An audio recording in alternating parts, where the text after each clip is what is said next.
Ассалаумағалейкум, құрметті оқушылар. Бүгінгі біздің алғашқы информатика пәніне байланысты алғашқы сабағымызға қош келдіңіздер. Алғашқы сабағымыздың тақырыбы информатикадағы бастапқы маңызды және ауқымды тақырыптардың бірі ол санау жүйелері. Санау жүйелерінің теориясына тоқталып кетсек, мысалы бізде адамдар белгілі бір жүйеге байланысты жұмыс жасайды. Сондайда бірақ өзгеше жүйе арқылы біздің компьютеріміз іске асады. Мысалы бізде оның бір үлкен мысалы біз былай күнделікті өмірде көре алмаймыз, бірақ кинода ол мысалдар көрсетілген. Мысалы көбі көрген матрица киносында бізде осындай бір моментіміз бар. Осы моментте бізде компьютердің ішіндегі 0 және 1 цифрлар, тек қана 2 цифрлар арқылы бізде үлкен тізбектер құралған. Осы тізбектердің ішінде бізде сурет, немесе бір сандар, біздің қоршаған ортамыз болсын, осы үлкен ақпараттар тек қана 0 және 1, 2 цифр ғана бізде осылай сақталып тұр. Өйткені бізде компьютеріміз тек қана 2 ақпаратты қамти алады. Ол бізде ақпарат жалған және ақпарат ақиқат. Сигнал, мысалы, сигнал бар және сигнал жоқ. Бізде 0 саны сигнал жоқ екенін білдіреді. Сигнал жоқ. Және 1 саны, 1 цифры бізде сигнал бар. Ақиқат, яғни. Енді оқушылар ары қарай кетсек, бізде санау жүйелері ең басында тек қана олардың 2 түрі бар. Бізде позициялық және позициялық емес. Позициялық емес түріне тоқталып кетсек, позициялық емес дегеніміз бізде мысал ретінде көшсек, мысал ретінде ол бізде рим цифрлары. Мысалы бізде рим цифрларын алсақ, қараңыздар. Бізде мысалы осындай бір 1-ден 10-ға дейін және ары қарай көптеген рим цифрлары бар, бірақ бізге мысал ретінде мысалы x санын алайық. X сан бізде өзіміздің күнделікті өмірдегі 10 санына эквивалент. Енді қараңыздар, мысалы біз 20-шы ғасыр деген жазсақ, бізде осы бірінші x бізде 10 санына тең, екінші x санымыз бізде 10 санына тең. Енді позициялық емес жүйенің анықтамасы. Олар бізде сандардың өздеріне белгілі позициясына тәуелді емес. Мысалы бізде үлкен бір сандардың тізбегі болсын. Мысалы бізде x, 5x, мысалы мұнда 1 болса, бізде мысалы 5, енді өзіміздің былай дегенде жүздік қой негізі, бірақ 5 бәрібір бізде тек қана 5 санына тең болады. Өйткені олар бізде тәуелді емес, позициялық емес. Ары қарай кетсек, бізде позициялық.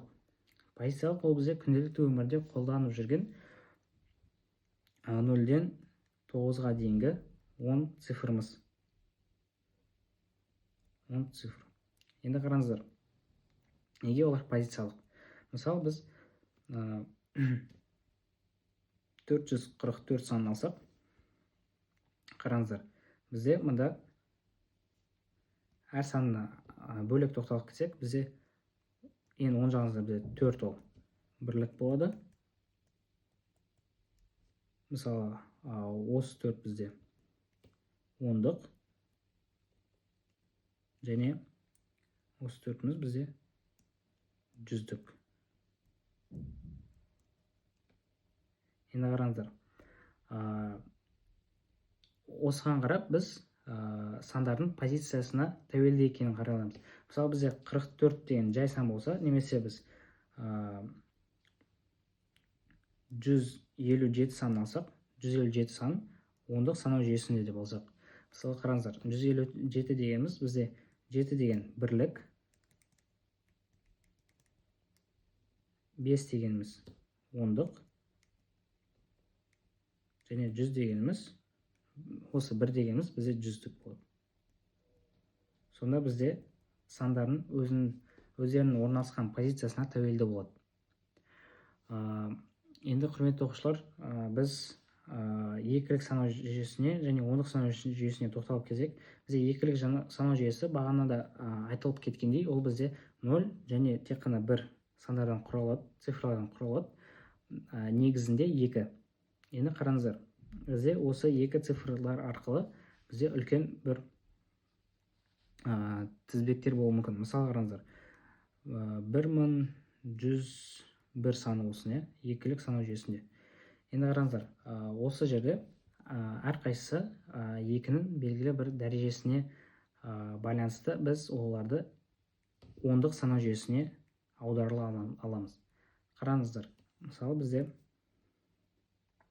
осындай екілік санау жүйесінде берілген санымыз бар.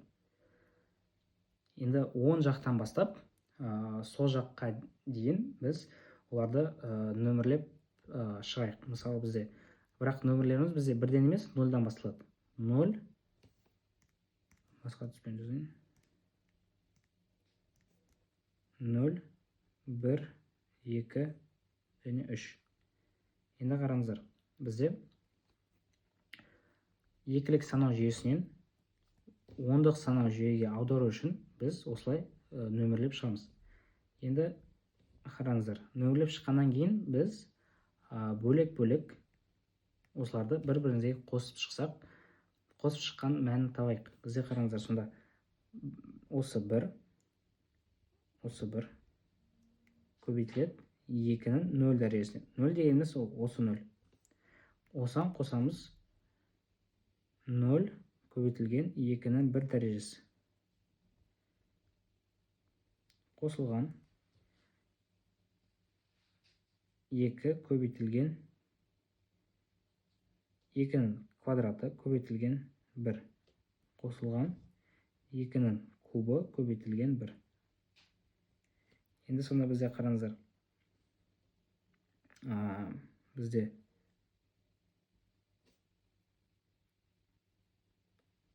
осыны біз керісінше жазайық. 2-нің 3 дәрежесі көбейтілген 1. Қосамыз 2-нің квадраты көбейтілген 1. Осыған қосамыз 2-нің 1 дәрежесі көбейтілген 0. Қосамыз 2-нің 0 дәрежесі көбейтілген 1. Енді осы сандарды қосып шықсақ, бізде 8 қосылған 4 қосылған 2 қосылған осы бізде 0 болады. Енді қараңыздар, бұл бізге осы жаққа жазсақ, бұл бізге 13 санына тең болады. Енді бізде 13 санымыз ондық санау жүйесінде болады. Енді осыны дәлелдейік. Дәлелдеу үшін біз жаңа слайд ашайық. Бізде 13 ондық санау жүйесіне тұр. Енді қараңыздар, ондық санау жүйесінен керісінше екілік санау жүйесіне аудару үшін екілік қана санау жүйесіне емес, басқа да 8 және 16-лық санау жүйесіне аудару үшін біз бүкілінде бір ережені қолданамыз. Ол ережеміз бағандық бөлу арқылы қолданылады. Бізде сонда берілген санды, ондық санау жүйесіндегі берілген санды біз өзімізге керек санау жүйесінен бөлу керекпіз. Мысалы, бізге қазір екілік санау жүйесі керек. Сондықтан біз 2 цифрына бөлеміз. 13-ті 2-ке бөлсек, бізде енді ең максимумы 6 болады.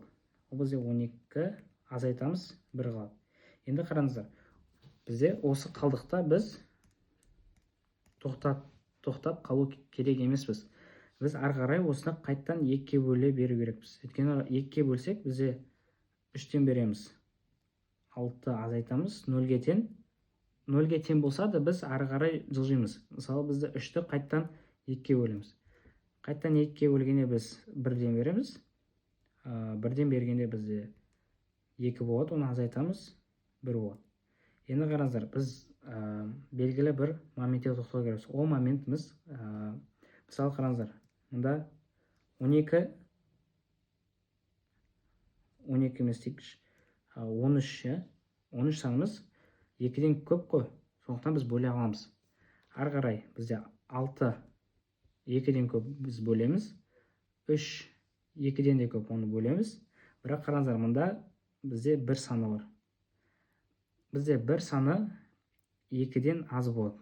Біз мынаны енді 2-ге бөле алмаймыз. Сондықтан бізде бөлетін санымыз белгілі бізге керек санау жүйесінен кішірек болса, біз осы жерде тоқтаймыз.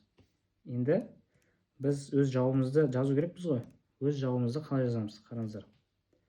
Өз жауабымызды біз былай сол жақтан оңға қарай жазбаймыз.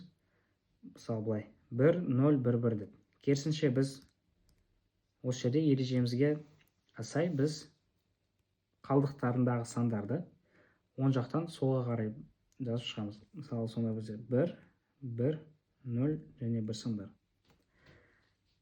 Енді бізде басындағы берілген 1 1 0 және 1 екілік санау жүйесіне осы тең ғой. Сонда біздің бөліміміз тең болды. Біздің ережемізге сай. Сонда бізде 13-тің 10 дәрежесі 13 ондық санау жүйесіндегі 13 санымыз екілік санау жүйесінде осы 1101 санына тең болады. Енді құрметті оқушылар, келесі сабақта біз көбірек практикаға есептер шығарамыз. Және одан қарай біз 8-лік және 16-лық санау жүйесімізге көшетін боламыз. Баршаңызға рахмет. Келесі сабақтарда кездескенше.